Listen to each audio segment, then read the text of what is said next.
ইতি বৈষ্ণব। যিনি বিষ্ণুকে জানতে পেরেছেন, যিনি বিষ্ণু নিয়ে চিন্তা করেন, যিনি বিষ্ণুর আরাধনা করেন ভক্তি সহকারে, তিনি হলেন বৈষ্ণব। বিষ্ণু জানা ইতি বৈষ্ণব। বৈষ্ণব সাজাটা খুব সহজ ব্যাপার বাবা। মাত্র 500 টাকা খরচা করলেই বৈষ্ণব সাজাবে।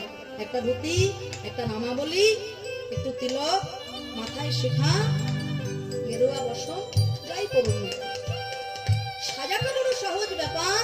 কিন্তু প্রকৃত বৈষ্ণব হওয়াটা কিন্তু সহজ ব্যাপার। বৈষ্ণব কেমন হবে, আচরণ কেমন তার, চৈতন্য মহাপ্রভু বর্ণনা করছেন। তৃণদপি সুনীচেন, নিজেকে ঘাসের থেকেও যিনি ছোট মনে করবে তিনি হবেন বৈষ্ণব। আপনারা ভক্ত প্রবাহ দূর দূরান্ত থেকে ছুটে এসে আমার পিতৃতুল্য মাতৃতুল্য আমার ঠাকুমার বয়সী দাদুর বয়সী মানুষগুলো ভক্তরা ছুটে এসে আমার চরণ দুটো জড়িয়ে ধরে প্রণাম করে। ভাবেন আমি বড় বৈষ্ণব।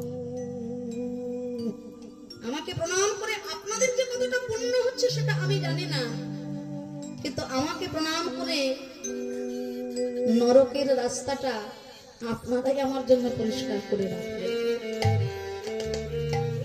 এটা উচিত নয়। আপনারা যাকে বৈষ্ণব ভেবে প্রণাম করছেন, ভক্তি করছেন, সে কিন্তু বৈষ্ণব নয়। আমি কীর্তন শিল্পী, দুই একটা কীর্তনের গান করি, কথা বলি, কিন্তু আমি বৈষ্ণব না। হ্যাঁ, আমি আসরে দাঁড়িয়ে বলি আমি অতিহীন, নরাধম, জ্ঞানহীনা, ভক্তিহীনা, আমি ছোট। আমি নিজেকে এত ছোট করি কেন জানেন? আপনাদের কাছে বড় হবার জন্য। আপনারা বলবেন, দেখেছো সুমন ভট্টাচার্যের ভাইজি কোনো অহংকার নেই, বলছে আমি দিন, আমি অধম। এবার আসর থেকে নামার পরে আপনি যদি আমাকে ডাকেন, এই যে অধম দিদি, একটু শুনুন তো, দেখবেন আমার মুখের চেহারাটা না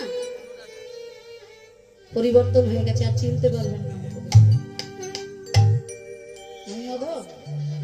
আমি আসরে দাঁড়িয়ে বললাম কেন, নিজেকে ছোট প্রমাণ করলাম আপনাদের কাছে বড় সাজার জন্য, আপনারা যাতে আমাকে বড় বলে। এটা কিন্তু বৈষ্ণবের লক্ষণ নয়। প্রকৃত বৈষ্ণব হবেন যিনি, তিনি সত্যকারের দিনতে দিন উত্তম হইয়া আপনাকে মানে তৃণাভম, দুই প্রকারে সহিষ্ণুতা করে বৃক্ষ সম।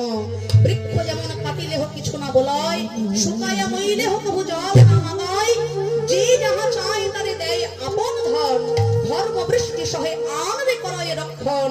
উত্তম হইয়া বৈষ্ণব